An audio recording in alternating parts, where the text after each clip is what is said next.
예, 이번 차수에서는 면세대상 거래에 대해서 한번 학습을 해보겠습니다.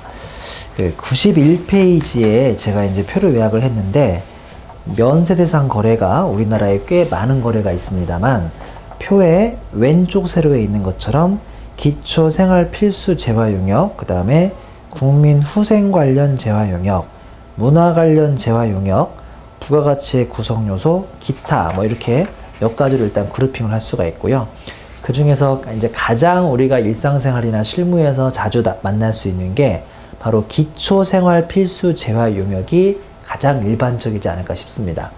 그 안에 보시면 이제 내용에 첫 번째 땡마크에 미가공 식료품 가로 열고 국산과 외국산을 포함이라고 되어 있고요.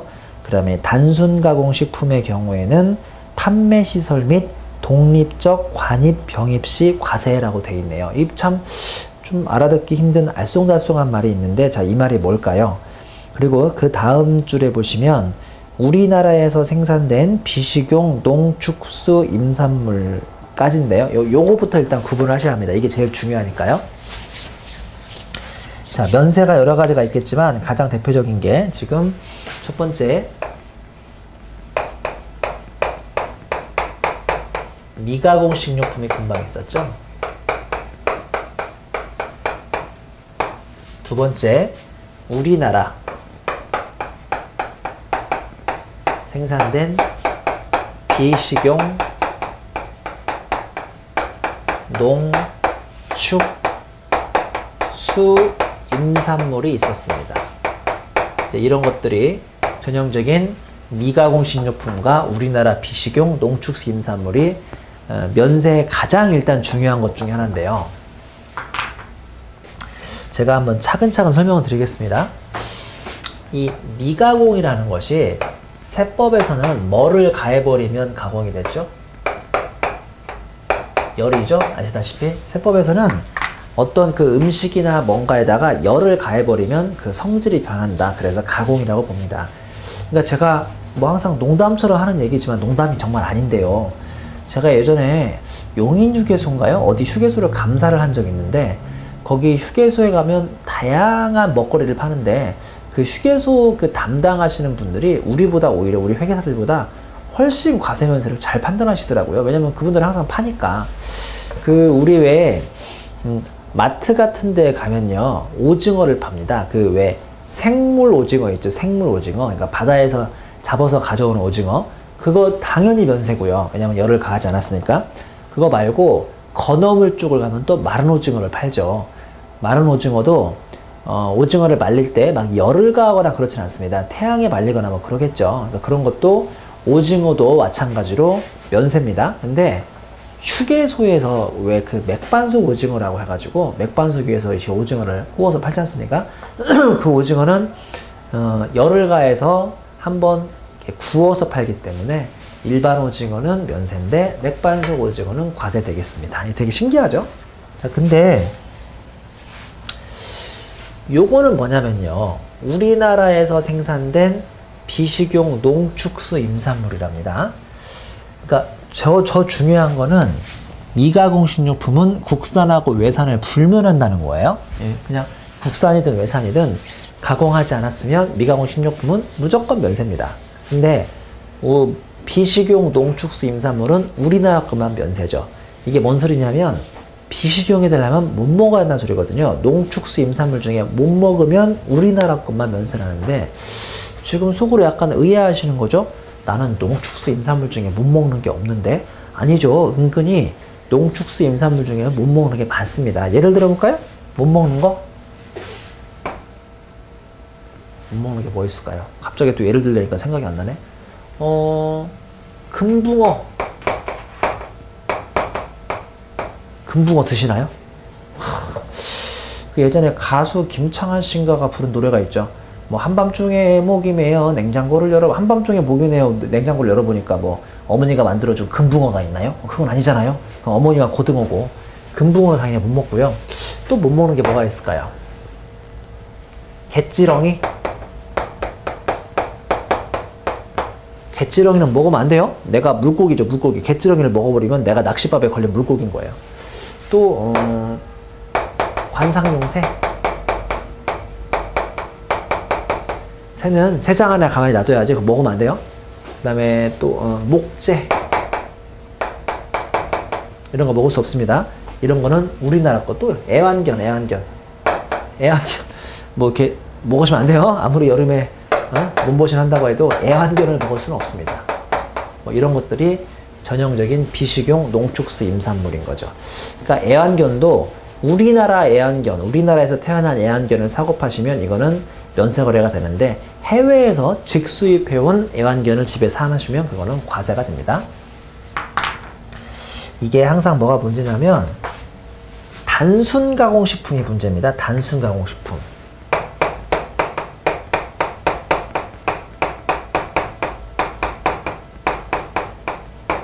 단순 가공식품이 문제인데요. 제가 한번 여러분들한테 밑도 끝도 없는 말 문제 퀴즈 하나 내볼까요? 말 문제. 그 단순 가공식품이 뭔지는 아직 안 배웠고, 이게 과세인지 면세인지도 아직 안 배웠습니다. 좀 이따 설명을 드릴 텐데, 우리 그냥 부담 없이 순수 한글 차원에서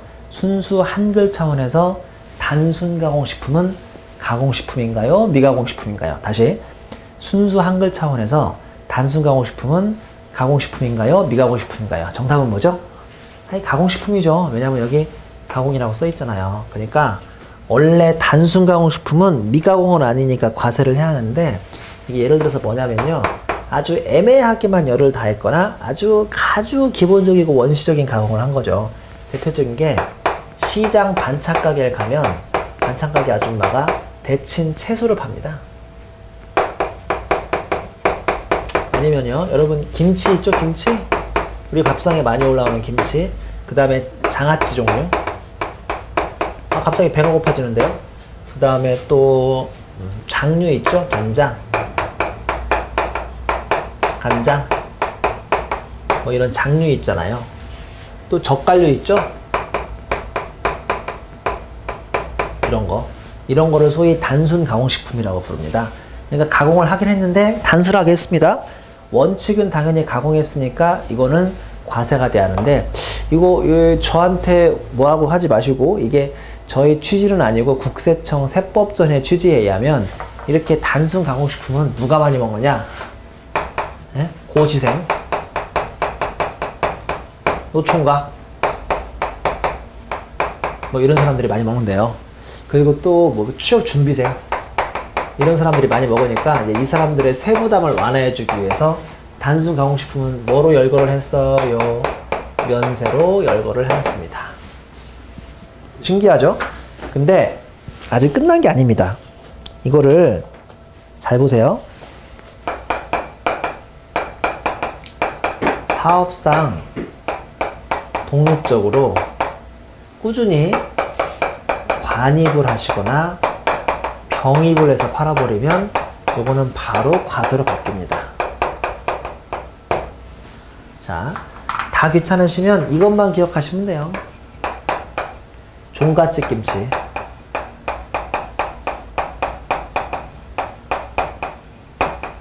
종갓집 김치는 과세예요, 면세예요? 과세죠. 요거만 기억하시면 돼요. 다 귀찮으시면 종갓집 김치가 과세더라. 요거만 기억하시면 되겠습니다. 종갓집 김치는 과세입니다.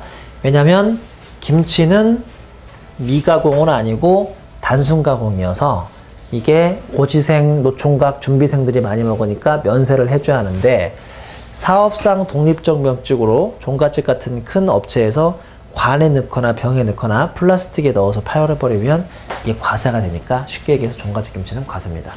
아니, 그러면 이 선생, 어떤 김치가 면세입니까? 어떤 김치? 이게 어떤 김치냐면요, 정말 말 그대로 시장 반찬가게 가면 반찬가게 아줌마가 김치를 담아가지고 우리한테 이렇게 뭐죠? 그 팩이라고 하던가요? 팩에 이렇게 넣어가지고 파는 거 있어요. 이제 그런 것만 면세고 나머지는 대부분 과세된다고 생각하시면 됩니다. 자, 그러면 한번 퀴즈를 내볼까요? 제가 이거 가르치고 항상 내는 공식 퀴즈가 있습니다. 공식 퀴즈. 자, 우리 동영상 수강생 여러분들은 제가 앞에다가 뭐를 하나씩 쓰면 이게 과세면 과세, 면세면 면세라고 크게 외쳐주세요. 지금 뭐 저랑 화면으로만 만나고 있지만 저는 지금 목소리가 들리는 것 같은 환청이 느껴지니까 크게 얘기하셔야 돼요. 크게.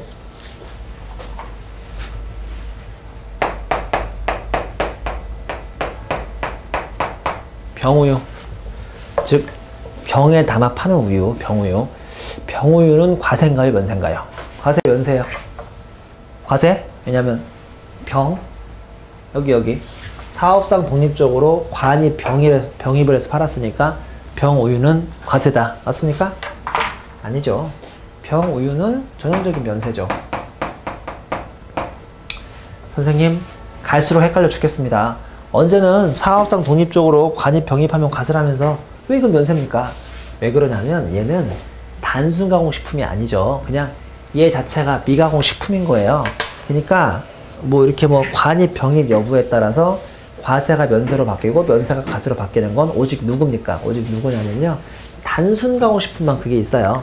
미가공식품은 그런 게 없어요. 그냥 미가공식품은 그 자체가 병에 담아 팔든 뭐에 담아 팔든 그냥 면세인 거예요. 면세. 그럼 생각해보면 우리가 젖소한테 직접 가가지고 그 젖을 빨아먹는 건 아니잖아요. 우유를. 그게 아니라 이제 거기서 우유를 짜가지고 그거를 운반하기 편하게 뭐 병 같은 거나 팩이나 담은 거에 팔면 우리가 먹는 거니까 너무 당연하지만 우유는 병이나 팩에 담아서 팔고요. 그 자체만으로 과세가 면세로 바뀌는 일은 없습니다. 얘는 단순 가공식품이 아니니까요.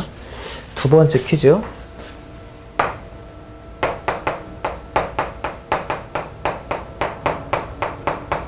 바나나 우유는 어떨까요? 바나나 우유. 바나나 우유는 과세예요, 면세예요? 대답 좀 해보시죠.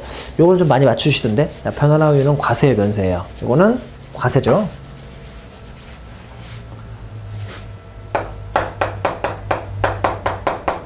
왜 얘는 과세일까요?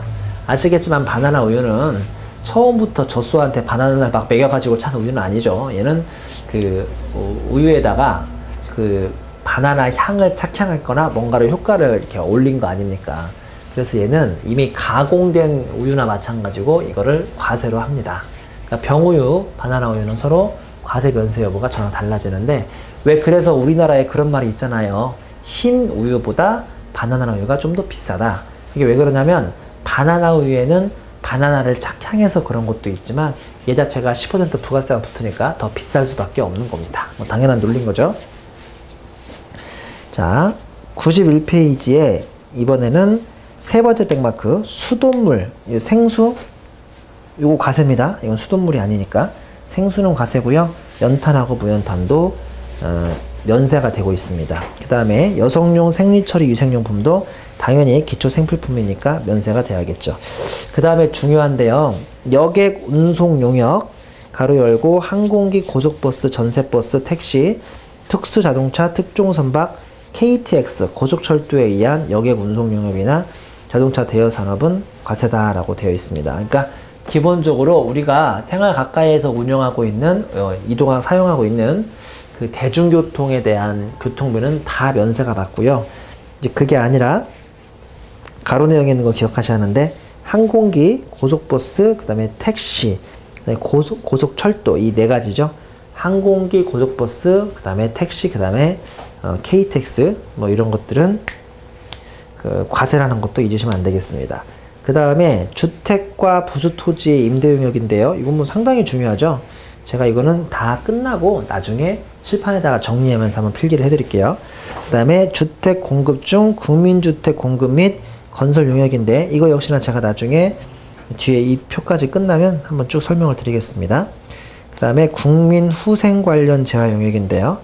첫 번째 땡마크에 의료 보건 용역, 가로 열고 요새 일부 미용 목적은 당연히 과세가 되고 있고 수의사 용역도 일반적으로 과세다라고 되어 있는데요. 그것과 혈액, 그 다음에 약사의 조제는 면세, 의약품 판매는 과세라고 해놓고 있고요.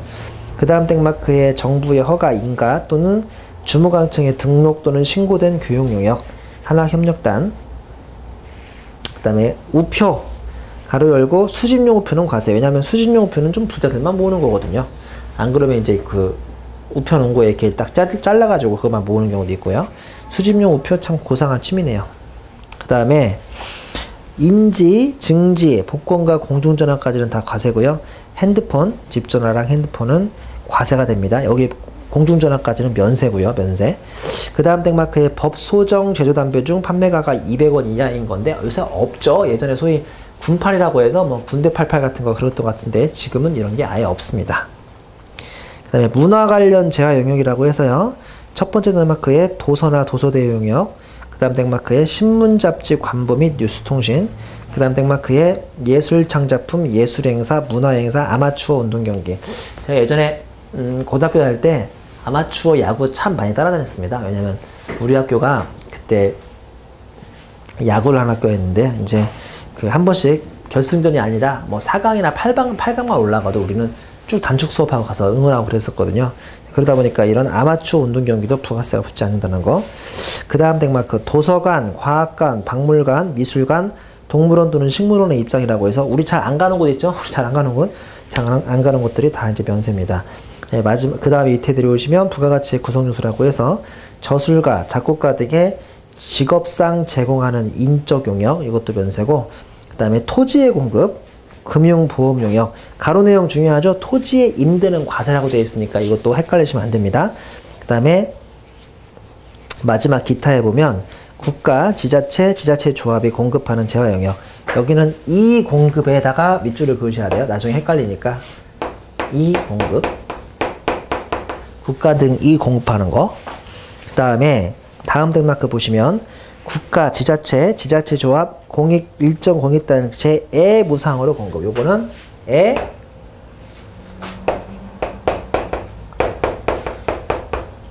무상으로 공급. 밑줄을 딱 그으시면 되겠습니다. 차이 나죠? 제가 좀 부연 설명을 해드리자면 이 국가가 참 웃긴 놈들인 거죠. 왜냐면 우리가 국가에 줄 때는, 그러니까 자기들이 우리한테 팔 때는 국가가 판매했다고 해서 무조건 이제 영세율, 세율이 안 붙죠. 면세인데 이제 우리가 국가에 판매하면 거저줘야 합니다. 무상으로 공급할 때는 면세고, 그게 아니면 이제 10% 정상 과세를 하겠죠. 그 다음 땡마크 종교, 자선, 학술, 구호 그 밖에 공익을 목적으로 하는 단체가 공급하는 재화 영역이죠. 그 다음에 넘기시면 기타, 재화의 수입 시 특정 면세 대상 재화, 그 다음 땡마크 공동주택 어린이집 임대 용역, 그 다음 땡마크 개인 택시 운송 사업용으로 간이가세자에게 공급하는 자동차인데 이건 그렇게 썩 중요해 보이진 않지만요. 뭐 이런 것들이 있겠습니다. 그 다음 땡마크에 기타 법적 요소를 충족한 재화 용역까지 해서 이런 경우는 면세를 적용받을 수가 있습니다. 제가 왜 앞장에서 중요한 거 하나 설명 안 드렸다고 그랬잖아요. 그거 좀 설명하고 이번 차수를 마칩니다.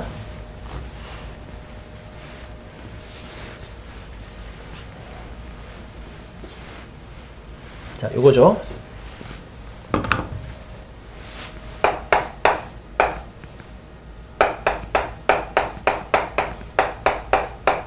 부동산의 VAT 과세 면세 문제.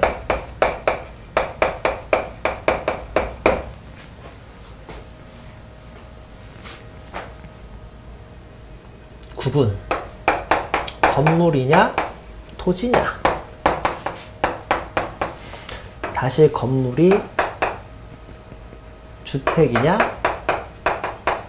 상가냐. 주택도 다시 국민주택이냐 아니면 국민주택의 초과주택이냐. 뭐 이렇게 차이가 나겠죠. 자, 이거를 처음에 공급하는 거냐, 즉 처음 지어가지고 사고 팔고 있는 거냐, 아니면 지금 임대 놓고 월세 받고 있는 거냐. 우리 쉬운 거부터 합시다. 아시다시피 토지는 언제나 과세입니까 면세입니까? 언제나 면세입니다. 하면 틀리는 거 아시죠? 토지를 사고 파는 건 면세가 맞아요. 근데 토지를 가지고 월세를 받고 있으면 과세입니다. 토지를 갖고 있으면서 월세 받는다? 이거 상당한 부자잖아요. 그러니까 당연히 면세라는 혜택을 줄 필요가 없죠. 상가? 이거야말로 쉬우니까 빨리 끝냅시다. 상가. 상가는 아시겠지만 언제나 과세입니다. 그 다음에 국민주택 또는 초과주택. 주택이면 무조건 월세는 면세입니다. 왜냐하면 여기다가 과세를 해버리면요, 그 아마 대부분 100만 원만 냈었는데 어느 날부터 10% 과세가 되면 110만 원 내게 돼 있거든요. 그 10만 원은 주인장이 부담하게요, 세입자한테 고스란히 떠안기게요. 세입자한테 떠안깁니다. 그러니까 이거는 부가세 과세해봐야 사회적인 약자인 세입자의 월세만 낼 수밖에 없습니다. 자, 그 다음에 국민주택을 처음 사고팔 경우에는 이거는 면세가 되고요. 이게 아니라 국민주택 초과주택을 사고파시면 이거는 과세가 됩니다. 제가 지금 살고 있는 그 아파트가 한 4년 전에 입주해서 이제 분양받아서 입주한 데인데요. 거기 가보면 이게 이제 우리 집이 4.99697인가? 기억 안 나네? 97제곱미터가 이렇더라고요. 예전에 이걸 소위 이제 분양면적이라고 하는데, 요새는 제가 알기로 그 분양면적이라는 표현이나 아니면 그 분양면적이 아니라 그 여러 가지 표현들이 있는데, 다 요새는 분양면적으로 얘기하는 걸로 알고 있어요. 계약면적이 아니라. 이 84.97제곱미터인데 이게 한 5억쯤 됐어요, 당시에. 이게 뭐 손톱만큼인 0.03제곱미터만 컸어도, 그쵸? 제가 이제 이거는 부가세가 과세되는 국민주택 초과주택이 됩니다. 자, 뭐에 10%가 과세되는 거 알지 아시죠? 제가 5억에 샀지만 5억에서는 토지분이 아마 한 3억쯤 될 것이고요. 건물분이 한 2억쯤 될 거예요.